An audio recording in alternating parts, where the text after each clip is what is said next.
We've all heard of or fallen victim to computer viruses, malicious mini programs that copy themselves from computer to computer and then cause trouble. Seldom, though, have virus attacks been quite as coordinated or targeted as last week's attack on 3 television channels, 3 banks and an insurance company in South Korea.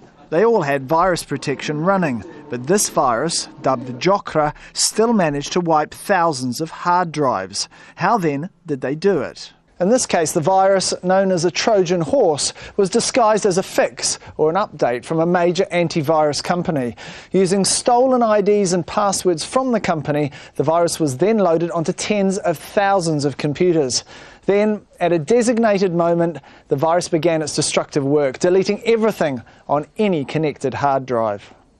Unusually, the virus targeted not just Windows-based computers, but also computers running Linux, an operating system most often used on servers running database or internet services. The idea probably was to create as much damage as possible, and well, they suspected that a corporation would have multiple operating systems in their environment, not only desktop but also servers. The South Korean virus was similar to the Shamoon attack last year on Saudi Arabia's oil industry. This also affected around 30,000 computers and wiped hard drives at a predefined moment.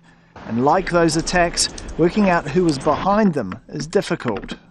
What we know, of course, there's the unrest and ramping up in the Korean peninsula, and could be because of this, it could be a number of hacktivists that try to take the matter into their own hands. But in terms of the complexity of the code, it is not that complex.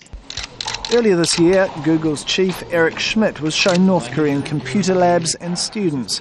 He wasn't shown what one former North Korean technology teacher says is a 3,000-strong force he helped train to launch cyber attacks. The majority of cyber attacks today not done by states but by companies, by private individuals or by groups.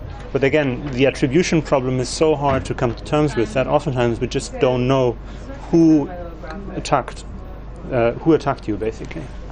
There's no clear indication North Korea was behind last week's attack, but if reports of a cyber warfare team are correct, and with tensions running high on the peninsula, further attacks cannot be ruled out. Tarek Bazley, Al Jazeera.